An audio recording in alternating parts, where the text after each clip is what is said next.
Hello gamers, it's SoftKitty99 in Parkitect. In the last couple of episodes, plane, follow me. Did I click it? He's not coming back, is he? Oh, here he is, there you go, follow me around, that's it. See, that's kind of cool that you can get the plane to follow you on the loading screen. I like that a lot. And there off he goes. In the last couple of episodes, we did the Mystic Desert, which is actually called Mystic Oasis, and then we moved on in the last episode to Nova Labs. Take a look in the playlist if you'd like to see the parks that I built for those scenarios. So that means that today's scenario is in the Crossway Sea, and it's this beautiful set of little islands, so you've got less land space and lots of water space. And it's going to be really hot and palm trees and things, so you're going to need lots of walkways. Water rides would be great, though to be honest the water rides don't seem to get me high profits. Things like the paddle boats seem to be pretty unpopular, but they're nice to have in a water based environment, of course, to add variety to your park. Archipelago Adventures. A small archipelago is up for sale and would be ideal for a tropical park, so lots of palm trees and lots of sunshades. Create a tropical paradise for your guests. Scenario: have an experiences rating of at least 70%, have no loan debts, have an operating profit of at least $1,500, and your optionals are to have at least 250 guests in your park, have at least 500 guests in your park, and complete all non-optional goals by the end of June Year 3 in order to get the gold medal, which I did manage to do. Please note though that the optional goals here are to have 250 guests or 500 guests, and that the scenario 3 requirements don't include a number of guests. So having these guests opened up extra rides for you to be able to build them into your park. So these are nice goals to get because it opens up more rides and more ride variety for you without having to research everything on your own. So always take a look at what the rewards are for doing things like this. You either usually get a ride or a huge chunk of money that you can spend on your park. So let's take a look at the park that I built for this scenario. And on the starting screen you see that they're using lots of wood walkways, open wooden structures. So I've carried that on in the park itself. So let's zoom out so that you can see the whole park, and then I'll come in closer and give you a more detailed tour. So you can see the outline of where you start with the land. See, I've built right up to the edge of the land here, look. Follow these buoys all the way around to show you the initial space in your park. It's not a huge amount of space actually, let's just follow it all the way around the edge here, look. So you can see that I've actually used all of the space. Every little bit, last bit of the space, look. So we've got the water ride here, we've got the paddle boats here, and then we've got the log flume out over the water in this area, and then come all the way around to the edge here. I've used every little bit of space that the original park area gives you in this build to complete the goals. You can add a bit of land here or a bit of land over here, but I did manage to fit it all into the space that they originally give us. So let me give you a quick overview so that you can see everything.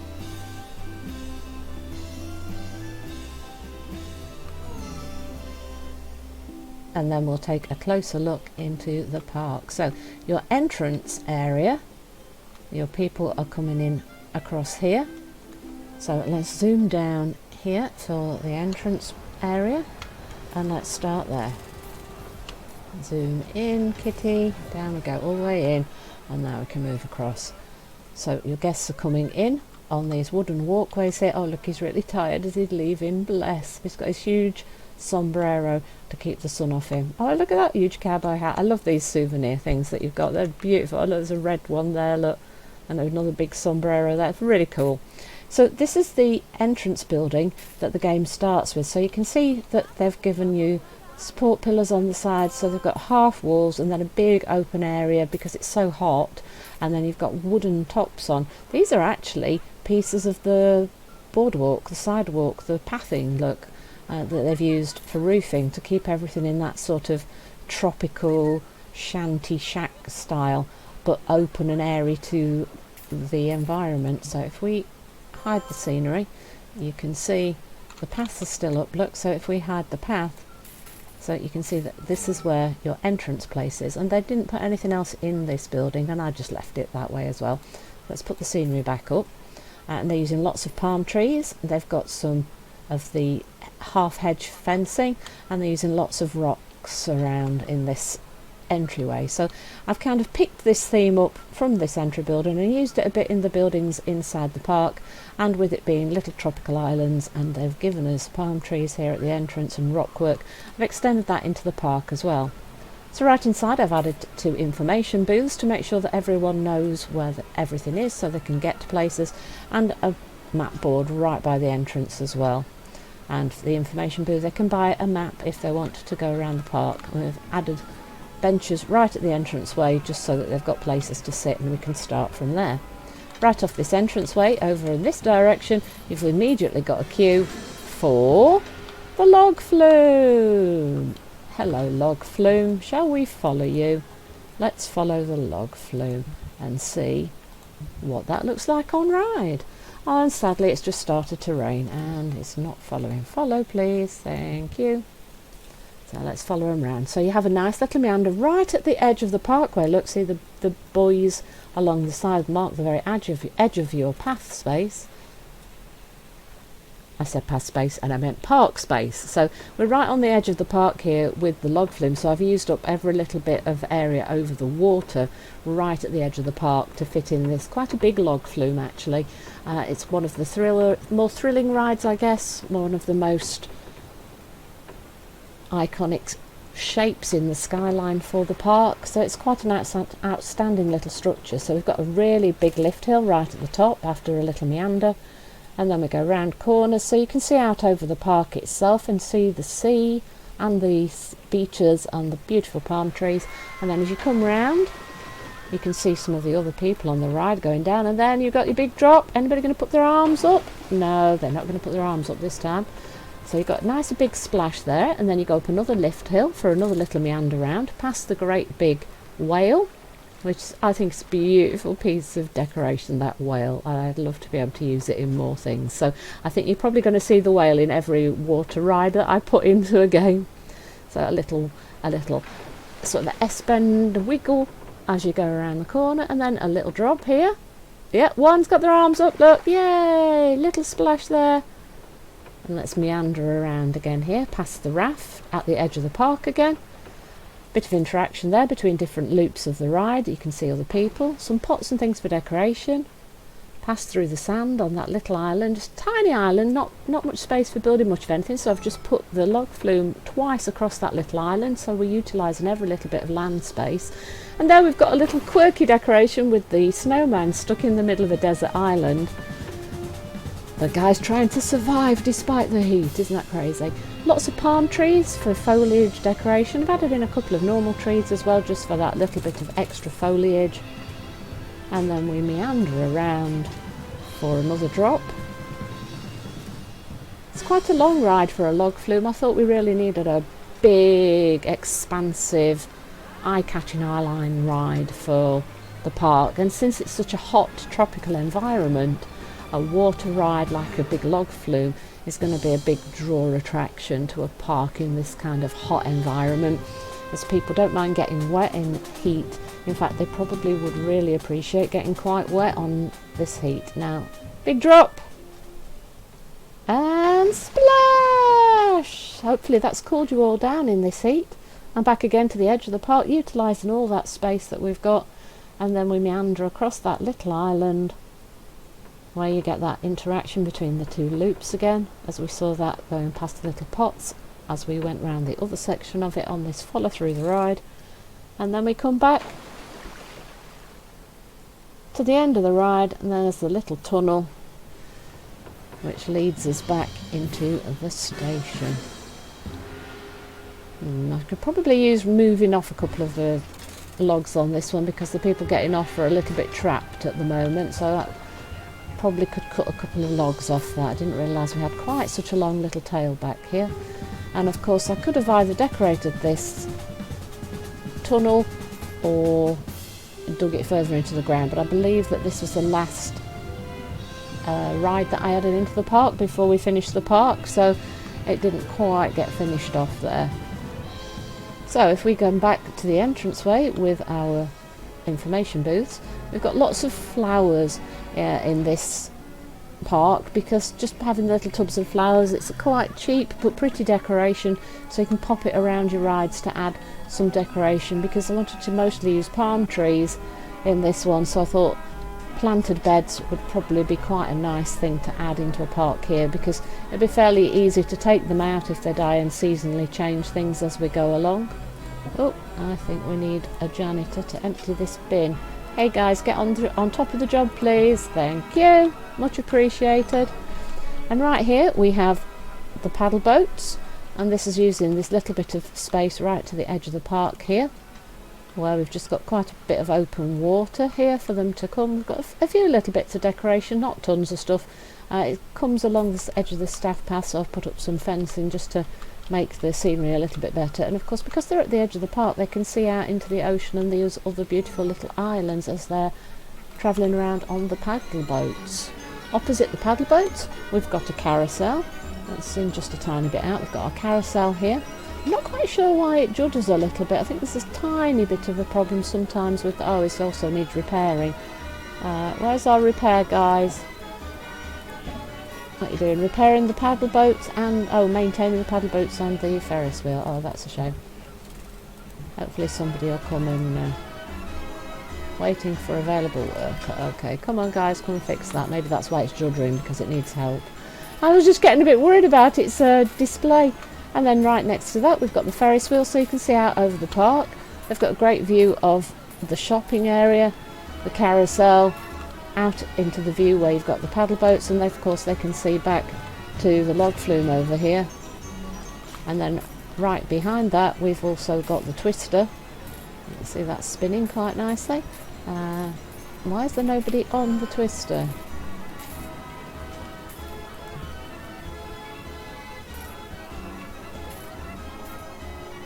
No guests on ride, none in queue. Well, why have we not got people in the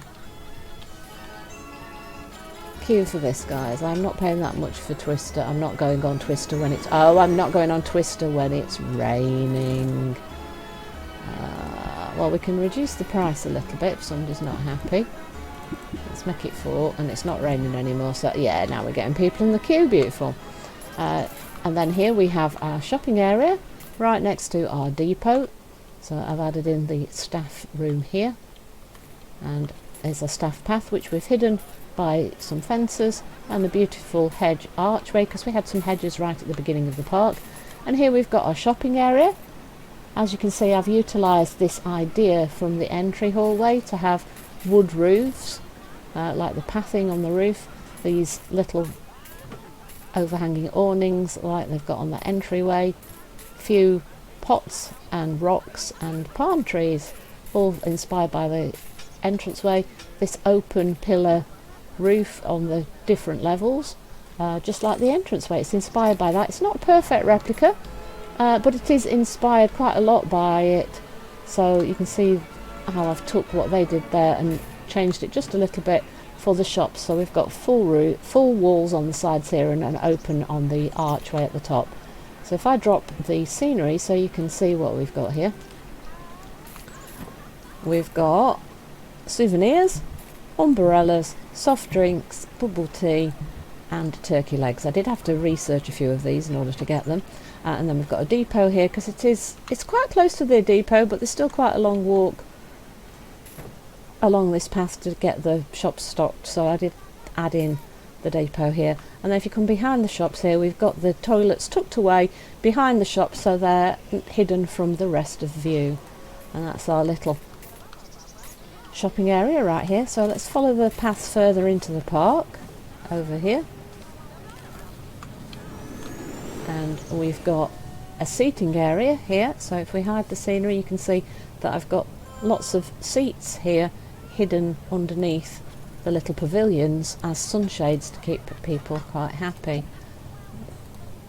Janitor's not quite keeping on top of the bins at the moment because we've got quite a lot of visitors in the park.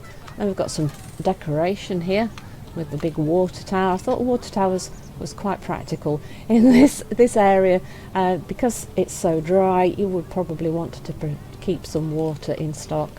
And then just over here behind the shops, we've got lots of foliage here to hide the staff areas from the customers, and we've got a wipeout.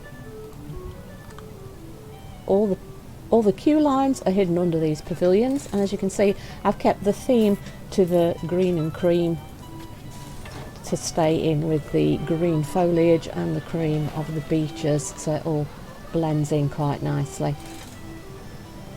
And there goes the wipeout, and it's going to start tilting up there.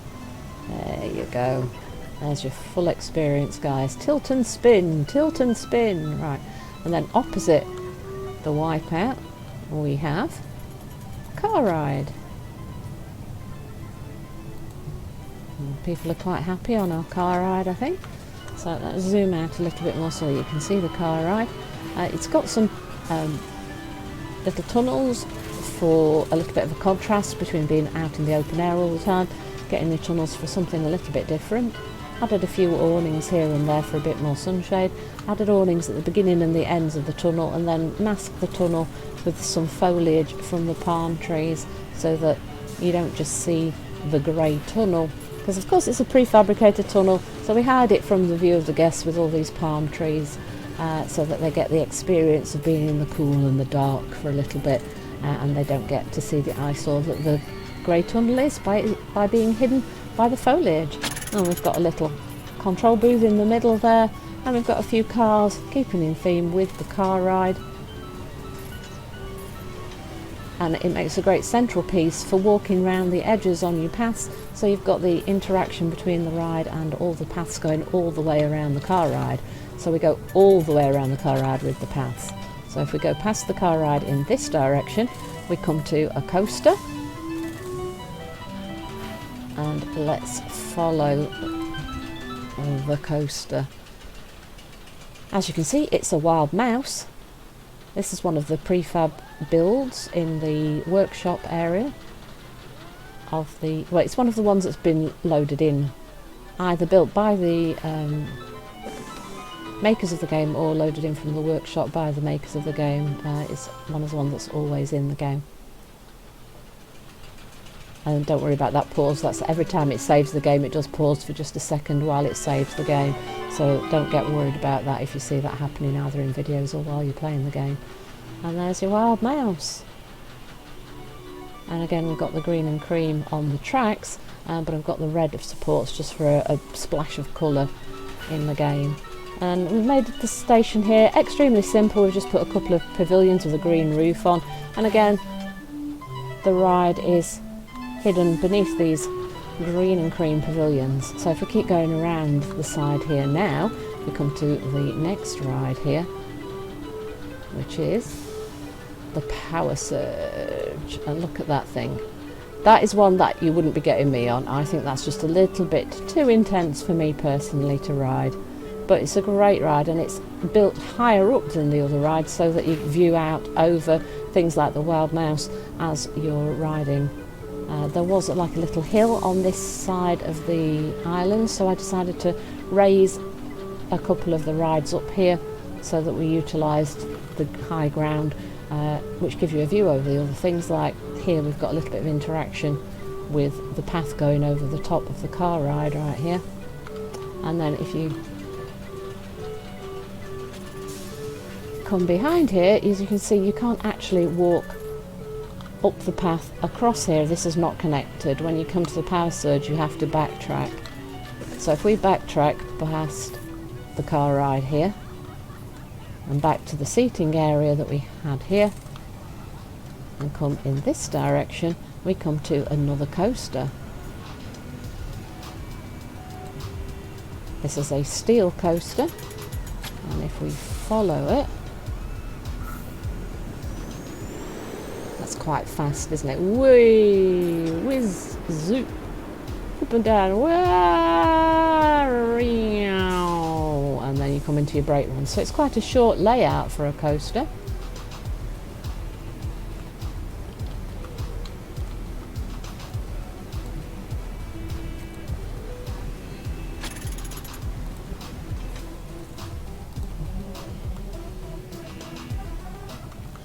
And then if we come next to this, we've got a path that goes under the water here, or we can go this way. So let's continue this way. We've got a drop tower. This is the Skyfall drop tower in this location right here. And if we keep going past here, we come to another coaster. This is a junior coaster. This again is one of the layouts that's automatically in the game when you come to look at what you can build.